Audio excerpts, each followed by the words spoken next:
1. 1910년 한일강제병합 국제법 위반. 1910년 8월 22일 일본은 대한제국의 주권을 강제로 빼앗아 한일병합 조약을 체결했습니다. 하지만 이 조약은 강압과 협박 속에서 이루어졌으며 국제법상 비합법적인 조약으로 간주됩니다. 일본은 조선의 왕과 대신들을 위협해 조약에 서명하게 만들었으며 이는 명백한 주권 침해 행위였습니다. 현재 대한민국 정부는 한일병합 조약이 애초부터 무효라고 선언하고 있습니다. 이 일제강점기 강제징용 인권 유린 및 불법 노동 착취. 일본은 1939년부터 수백만 명의 조선인을 강제징용하여 탄광, 공장, 군수시설 등에서 강제노동을 시켰습니다. 노동자들은 극도로 열악한 환경에서 저임금 또는 무급으로 혹사당했고 사망한 사람도 많았습니다. 2018년 대한민국 대법원은 강제징용 피해자들에게 일본 기업이 배상해야 한다는 판결을 내렸습니다. 그러나 일본 정부는 이를 인정하지 않고 한국 기업을 통한 배상 방식을 주장하며 논란을 일으키고 있습니다. 3.1봉군 위안부 강제동원 전쟁 범죄 및 반인륜적 행위.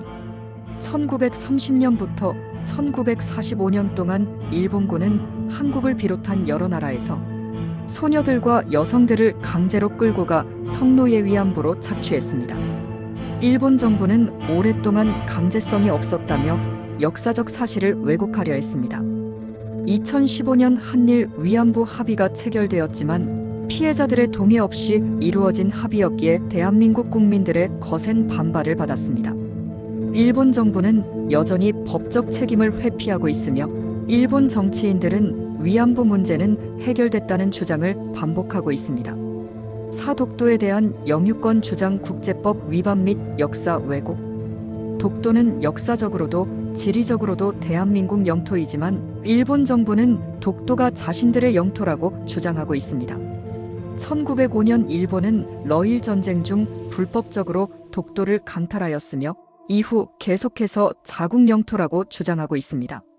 일본은 초중고 교과서에 독도를 일본 영토로 기술하여 왜곡된 역사를 가르치고 있습니다.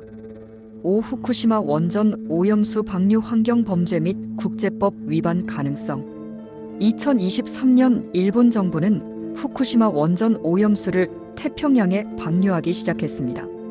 한국을 포함한 주변국들은 방사능 오염을 우려했으며 일본의 방류 결정이 국제해양법을 위반할 가능성이 있다고 비판했습니다.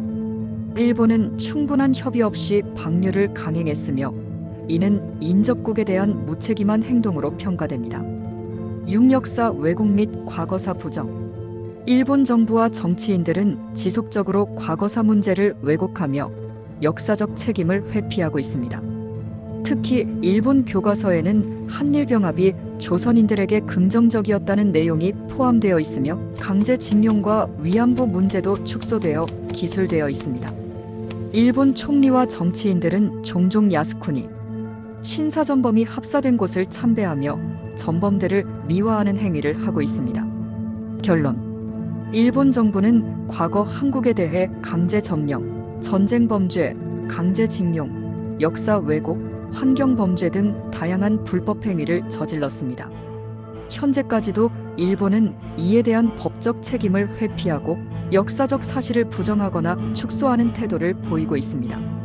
한국과 일본이 미래지향적인 관계로 나아가기 위해서는 일본이 먼저 진정성 있는 사과와 배상을 해야 한다는 것이 많은 전문가들의 견해입니다.